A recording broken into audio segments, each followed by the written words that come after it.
on Earth to renegotiate trade rules that had stood for centuries.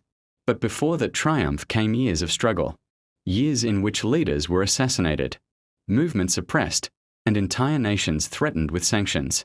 What follows is the untold story of how Africa, for the first time in modern history, seized control of its destiny and built an economic system that transformed it from a raw material exporter into an industrial powerhouse.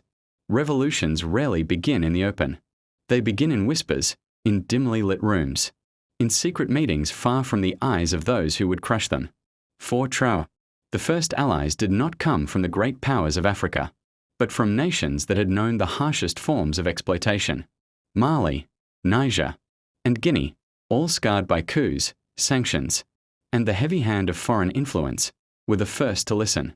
In early 2026, an unmarked aircraft landed in Bamako under the cover of night. Inside were not diplomats in suits but soldiers turned leaders, men hardened by years of conflict and betrayal. Around a wooden table in a guarded compound, they sat with Ibrahim Traoré. No journalists were present, no official communiques were released. Yet in that room, history began to turn. "Brothers," Traoré began, his voice steady but firm, "we cannot continue like this. We export our uranium, our gold, our oil, and what do we receive? Debt, poverty, and dependency. The world needs us more than we need them. But alone, each of us is weak. United, we are unbreakable." The others nodded. Colonel Assimi Goïta of Mali, who had resisted French influence with fiery determination, leaned forward. "But unity will make us targets. They will come for us harder than ever.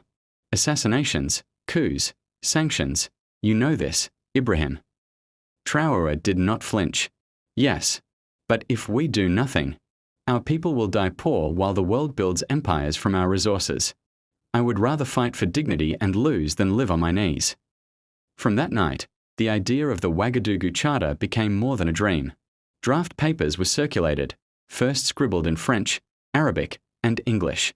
The plan was audacious: a shared economic bloc, a resource-backed digital currency, and an industrialization roadmap that would finally break Africa's dependence on raw exports. Meetings spread beyond Bamako. In Conakry, they gathered with Guinean leaders who controlled some of the richest bauxite reserves in the world. In Niamey, they spoke of uranium and energy independence. In Ouagadougou, the heart of the movement, Traoré hosted what would later be called the First Circle. But not all were supportive. Western embassies grew suspicious. Intelligence reports circulated in Paris, Washington, and London, warning of an emerging anti-colonial economic coalition. Mining corporations, sensing danger to their billion-dollar contracts, began lobbying their governments to act. Sanctions were threatened. Loans were withheld. Yet the more pressure mounted, the more determined the alliance became. They communicated through encrypted channels, avoided hotels known to be bugged, and traveled under false names. Every step of the way, they remembered what happened to leaders before them: Lumumba, Sankara, Gaddafi, men who dreamed of African unity and paid with their lives. It was in these clandestine meetings that the first outline of the African Resource Digital Currency, ARDC, was drawn. Unlike the CFA franc imposed by France or the US dollar that dictated global trade, this new currency would be backed by real assets. 1 ARDC equals 1 gram of cobalt, or 1/10 of a gram of gold, or an equivalent value in oil or lithium. Blockchain would ensure transparency, making corruption nearly impossible and eliminating the manipulation of foreign banks. Every trade, whether a ton of manganese sold to Asia or barrels of oil shipped to Europe, would be verified on a decentralized African ledger. By the end of 2027, 4 countries had secretly signed the preliminary draft of the Ouagadougou Charter. By 2028, that number had grown to 12. And by 2030, despite mounting threats, 28 African nations would pledge allegiance to the Charter, declaring before the world that Africa was no longer a collection of weak, divided states, but a unified economic superpower in the making. Still, the path to that declaration would not be smooth. Already, whispers of sabotage, coup attempts, and foreign mercenaries seeking to destabilize the alliance were growing. the battle for Africa's soul had only just begun. No empire ever surrenders its privileges without a fight. By the time 12 nations had formally joined the Ouagadougou Charter, the old guardians of the global order had already moved their pieces into place. The first blow came not from armies, but from banks. In 2028, international lenders abruptly suspended lines of credit to member states of the Charter. Citing risk of instability, the World Bank froze development loans. Western banks followed, cutting access to the international payment system known as SWIFT. Overnight, African businesses found themselves unable to pay suppliers abroad or receive funds for their exports. Cargo ships carrying African minerals sat idle in harbors as buyers hesitated to make transactions that could not be cleared. On the streets of Dakar, Lagos, and Ouagadougou, imported goods skyrocketed in price. Foreign media declared the movement a failure, branding it a reckless gamble by radical leaders. Western diplomats appeared on TV, insisting that Africa had isolated itself from the global economy. But what they did not realize was that this isolation had been anticipated. In a nondescript building in Ouagadougou, a team of African economists, engineers, and young software developers had been working around the clock. Their mission: to launch the African resource, digital currency, ARDC, into real circulation. Unlike fiat money, this was not paper backed by promises. It was wealth backed by the very minerals that the world could not live without. The first transaction occurred quietly. Mali sold 500 tons of bauxite to Guinea, paid not in dollars or euros, but in ARDC verified on a blockchain ledger. The news of the transaction spread like wildfire across the continent. It was symbolic, almost ceremonial, the first act of economic defiance. Soon after, larger deals followed. Congo supplied cobalt to Zimbabwe in exchange for machinery. All settled in ARDC. Nigeria shipped crude oil to Ghana, no foreign bank involved. Each transaction bypassed SWIFT, bypassed Western oversight, and strengthened the credibility of the new system. The West retaliated with propaganda. Headlines screamed, "African leaders risk starvation with fantasy currency." Analysts on CNN and BBC predicted collapse within months. Meanwhile, African social media lit up with slogans, "Our minerals, our money, our future." But the real test came when Asia knocked on the door. In late 2029, a consortium of Chinese and Indian companies approached the Charter bloc, offering to buy cobalt and manganese, vital for battery production, directly in ARDC. It was a watershed moment. For the first time, non-African powers agreed to bypass the dollar system and trade in Africa's new currency. The deal was small by global standards, worth only $3 billion, but its implications were immense. Washington and Brussels panicked.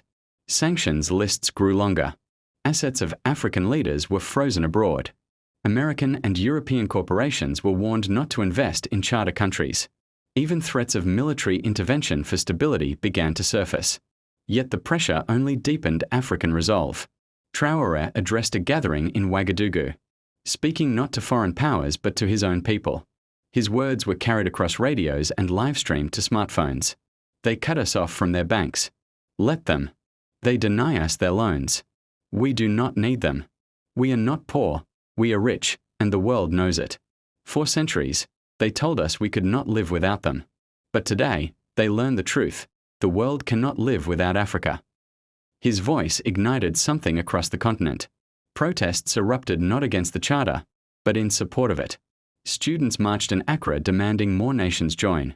Farmers in Kenya proudly held signs saying, "We will eat what we grow until our currency grows." And quietly, in boardrooms in Beijing, Delhi, and even Moscow, strategists began to calculate what it would mean to align with this rising African bloc. The global chessboard was shifting, and for the first time in centuries, Africa was not a pawn, it was becoming a player. But the economic war had only begun. Soon, the struggle would move from banks and trade into the most dangerous arena of all, the battlefield of political survival. Power does not shift peacefully. Every attempt to rewrite the global order has been met not with applause, but with bullets, bribes, and betrayal. For the Ouagadougou Charter, The storm arrived in the form of shadows, men without flags, missions without signatures, and attacks without responsibility. The first to fall was not a president, but a minister. In Niamey, Niger's energy minister was killed in what local police described as a traffic accident. But witnesses whispered about black SUVs with tinted windows and a gunshot, heard just before the crash. Within days, another attack struck in Guinea, where a convoy carrying economic advisors was ambushed by armed men. Official reports called them bandits. To the people, they were mercenaries. Then came the attempted assassination of Captain Ibrahim Traoré himself. On a warm evening in Ouagadougou, as he left a community meeting, gunfire erupted. Bullets tore into the air, narrowly missing the young leader as his bodyguards shielded him and returned fire. The attackers vanished into the night, leaving behind only spent shells and unanswered questions. Foreign media quickly labeled it internal instability. But on African streets, no one doubted who was behind it. They fear him because he speaks the truth. An elderly woman in Bamako told reporters, "They killed Sankara. They killed Lumumba. They will try to kill Traoré. But this time, we will not let them succeed." The people rose in anger. Across West Africa, citizens formed human shields around government buildings, guarding their leaders day and night. Young men and women volunteered as community watch groups. Social media campaigns spread like wildfire, declaring, "Touch one of our leaders, and you touch all of Africa." Meanwhile, the propaganda war intensified. Western outlets ran stories accusing the Charter of corruption, dictatorship, even terrorism. Leaked documents, later proven false, claimed leaders were siphoning billions from the ARDC. On the ground, radio stations, broadcasted by foreign-funded networks, urged soldiers to restore democracy through coups. And in some places, the attempt succeeded. In 2030, a coup erupted in one Charter nation, led by officers trained abroad. For 3 days, chaos reigned. But something unprecedented happened. Tens of thousands of civilians poured into the streets, surrounding army barracks, chanting, "We want the Charter, not puppets." Faced with overwhelming resistance, the coup collapsed. Soldiers defected back to the people. The generals fled, seeking asylum in Europe. It became clear the battle was no longer just between leaders and foreign powers.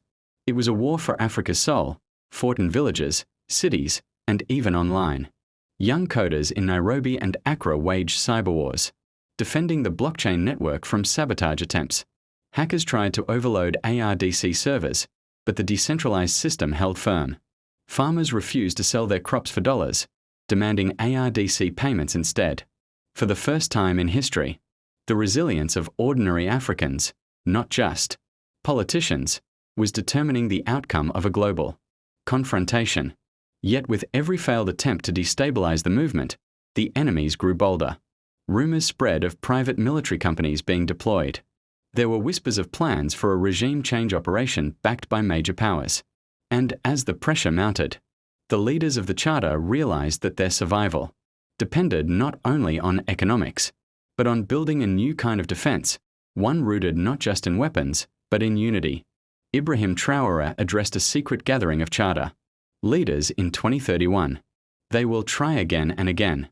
They will bribe us, lie about us, kill us if they can. But hear me now, if one of us falls, the rest must stand stronger. This is no longer about a single man, or even a single nation. This is Africa's revolution, and revolutions are not killed by bullets. They live as long as the people believe. His words echoed across the hall, carried later through encrypted messages to youth, movements and community leaders. For many, it was no longer about following leaders. It was about protecting an idea, sovereignty, dignity, and self-determination. And so, against assassins, against coups, against propaganda, the movement endured. Africa had seen its heroes killed before, but this time, the continent had awakened.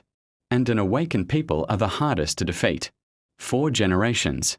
Africa had been described as the warehouse of the world, a place where the raw materials of civilization were extracted, only to be shipped abroad for transformation into finished goods. Steel mills roared in Europe, Car factories thrived in Asia. Microchip plants glittered in Silicon Valley, while Africa remained the eternal supplier of ore, oil, and stone.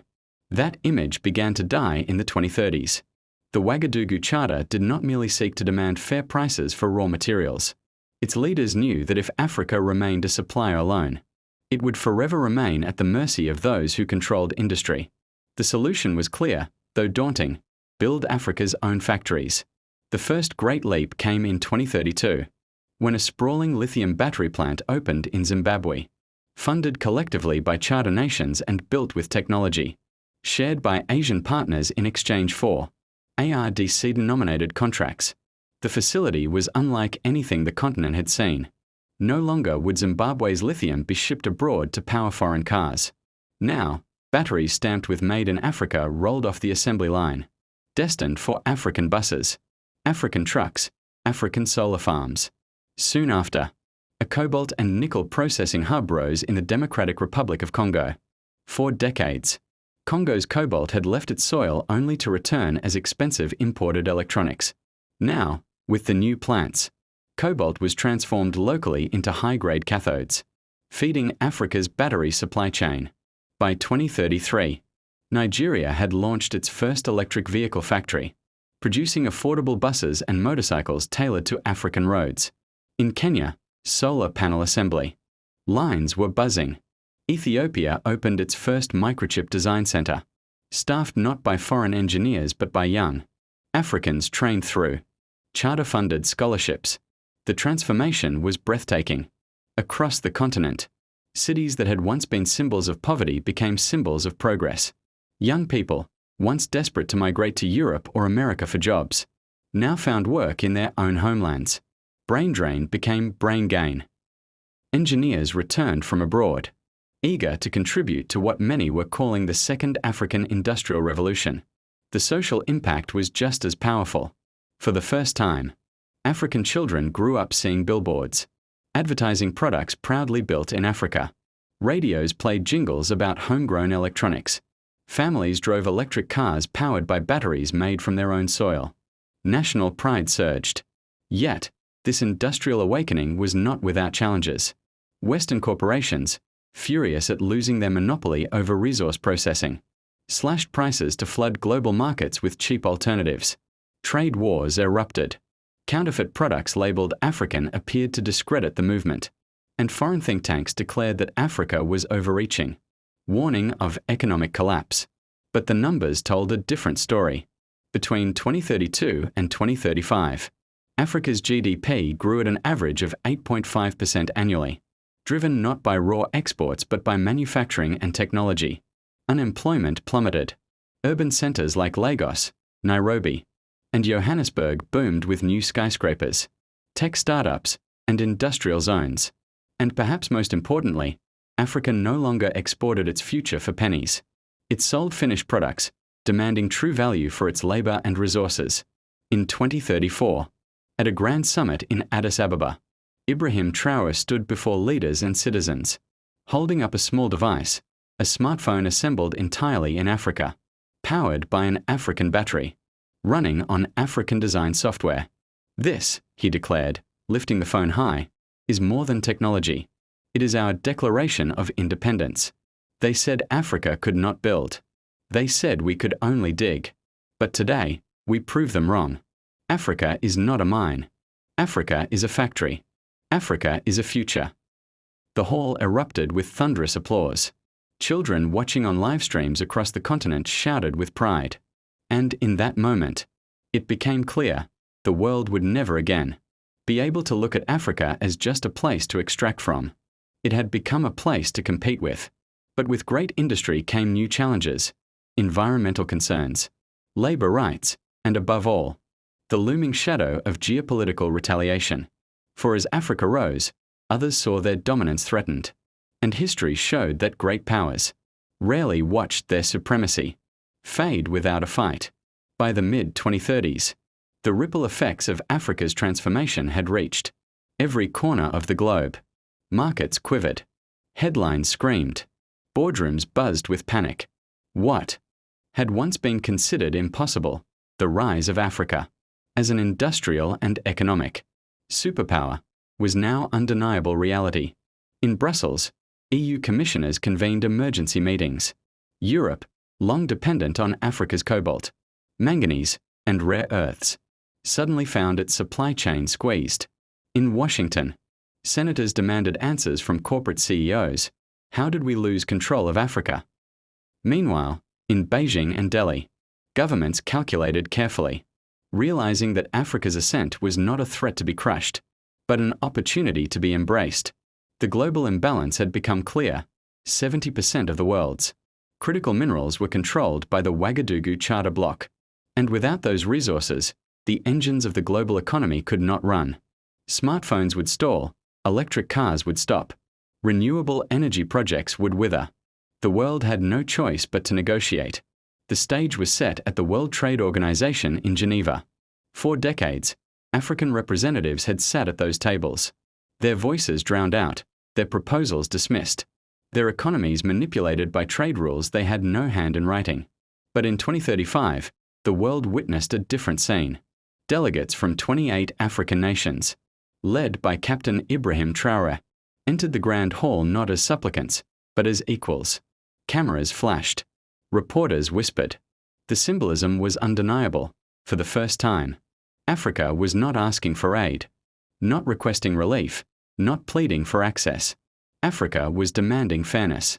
Traoré's opening speech was direct. For centuries, Africa exported wealth and imported poverty. You told us we were too weak, too divided, too poor to decide our own fate. Yet here we stand, united, strong, and indispensable. We will no longer accept rules written without us. If you wish for our minerals, our markets, our partnership, then you will treat us as equals. The age of plunder is over. The age of partnership begins, on our terms. The room erupted, not in applause, but in shock. Western delegates bristled, uncomfortable with the tone. Asian representatives smirked, sensing the winds of change. African citizens watching the live stream cheered, their pride swelling as their leaders finally spoke with a voice unchained. Negotiations dragged for weeks. Western powers tried threats, sanctions, embargoes, withdrawal of investment. But the Charter bloc remained firm, pointing to their thriving industries, their new trade with Asia, their control over the minerals the world could not replace. Slowly, reluctantly, the old powers yielded. By the end of 2035, the Geneva Trade Accords were signed. For the first time in modern history, global trade rules recognized Africa not as a supplier of cheap raw materials, but as a full industrial partner. Among the key victories, resource-exporting nations could set minimum global prices for their minerals. ARDC was recognized as a legitimate trade currency, accepted in international contracts. African industries received protection against dumping of foreign products.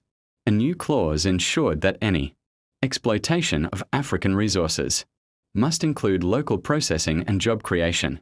The impact was immediate. Global corporations scrambled to adapt. Automakers opened assembly plants in Lagos and Nairobi. Tech giants partnered with African universities. Energy companies pledged billions to African solar and wind projects. The old order had been shaken, but not without resentment. Behind closed doors, Western strategists plotted how to regain influence. Think tanks warned of a new African century that could displace traditional powers, and military planners whispered of contingency operations should economic diplomacy fail.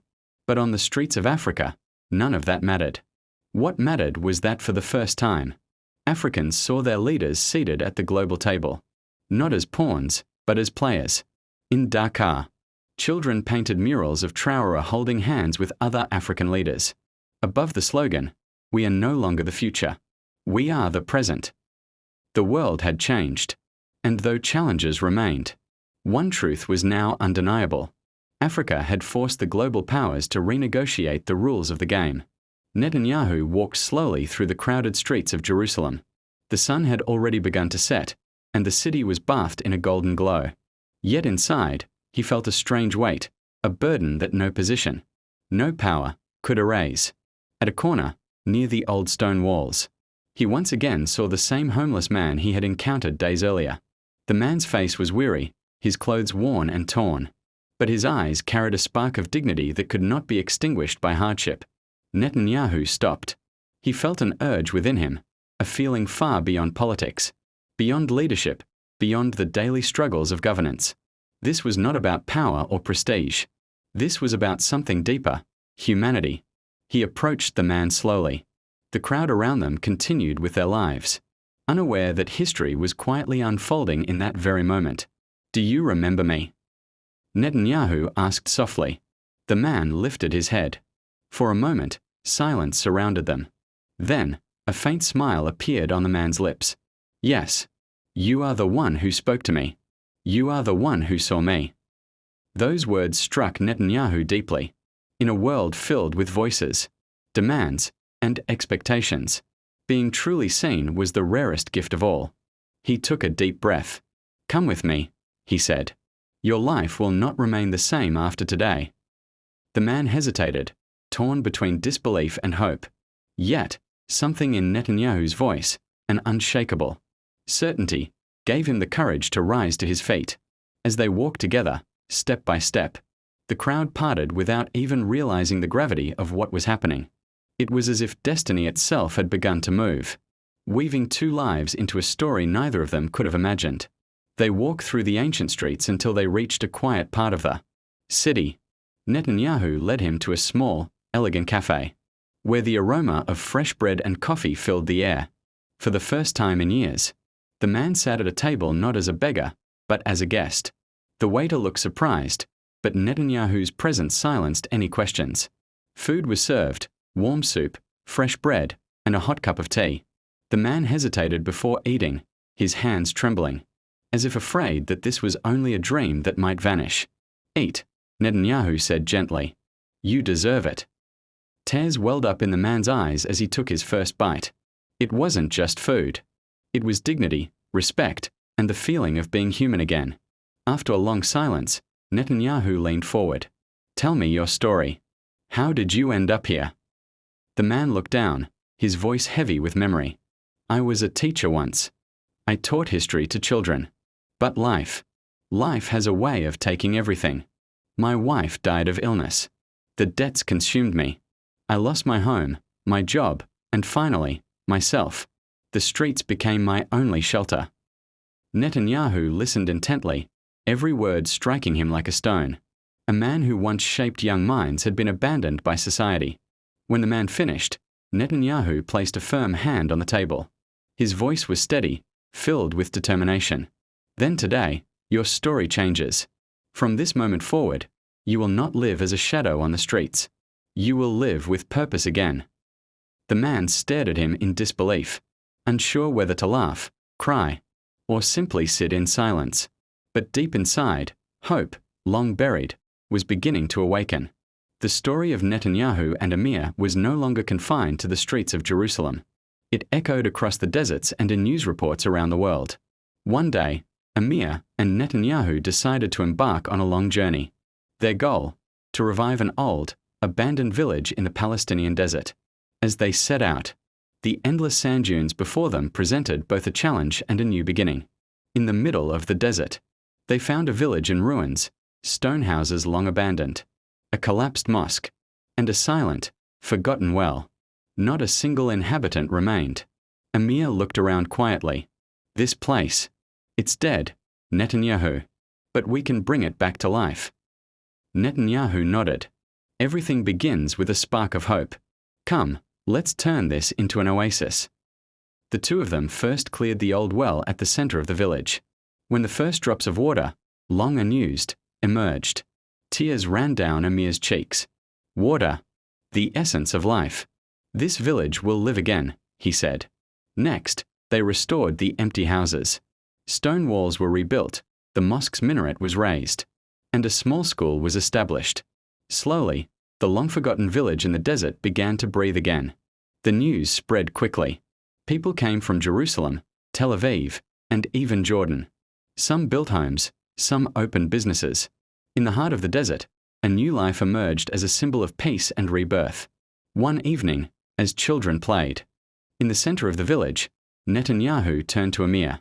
"Amir, once you were a lost man on the streets. Now, with your hands, You are bringing a village back to life. Do you see? One person can change not just a life, but thousands of lives. Amir gazed at the lights of the village. Inside him, he was no longer a homeless man. He was a creator, a leader. He whispered softly, "This village is my new home, but my true home is the hope that now lives in my heart."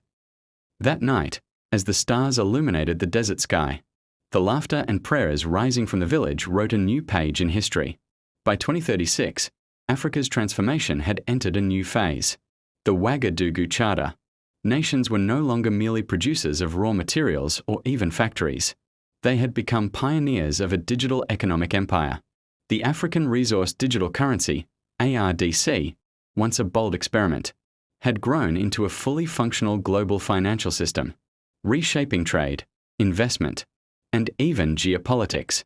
From Nairobi to Johannesburg, Lagos to Addis Ababa, blockchain servers hummed around the clock. Millions of transactions were recorded daily, verified automatically, and fully transparent. Contracts that once relied on intermediaries were now executed instantly, enforced by code and trustless systems.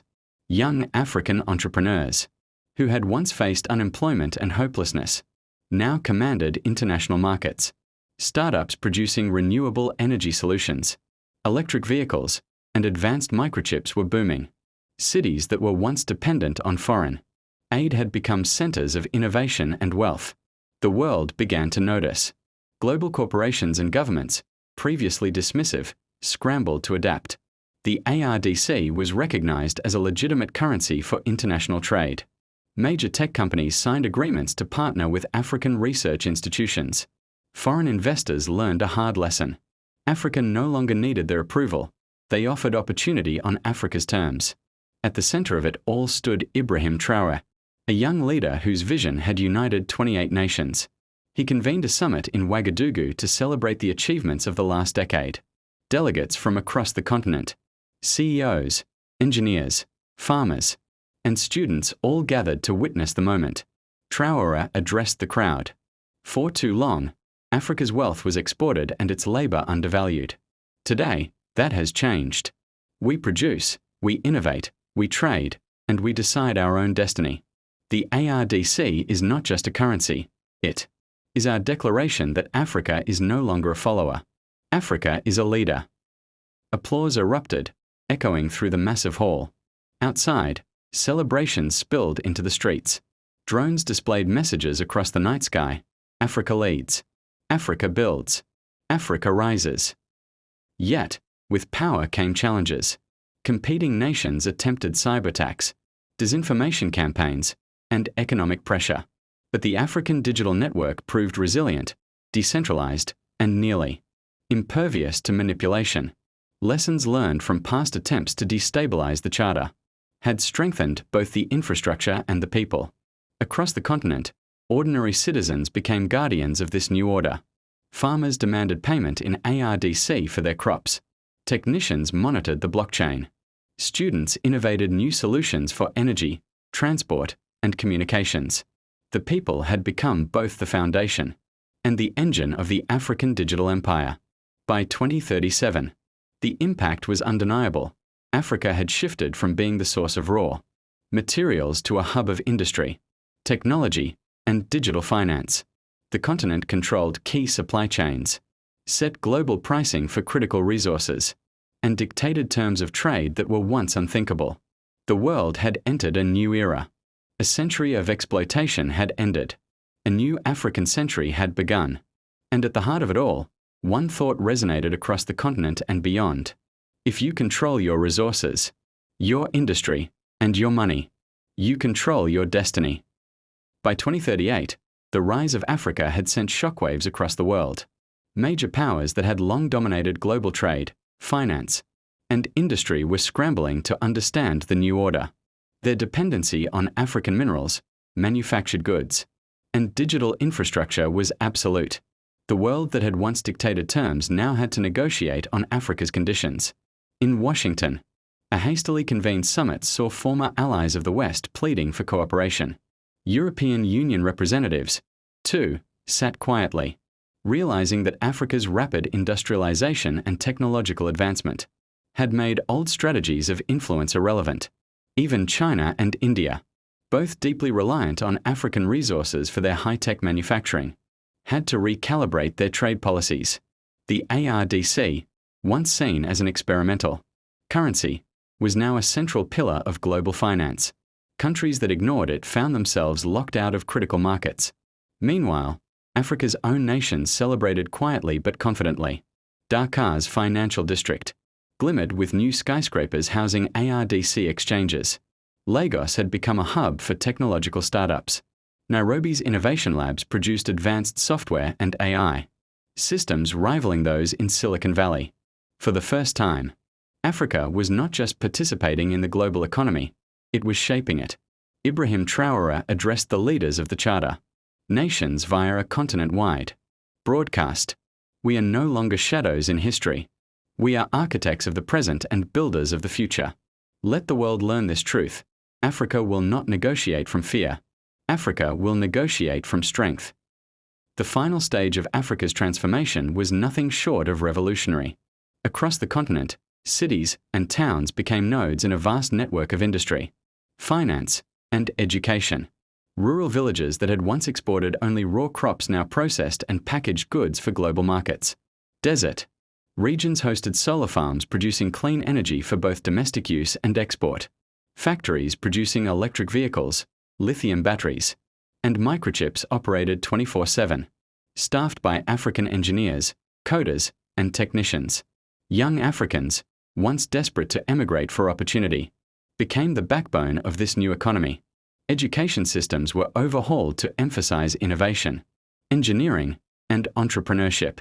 Scholarships and training programs allowed talent from across the continent to contribute directly to the African industrial and digital revolution.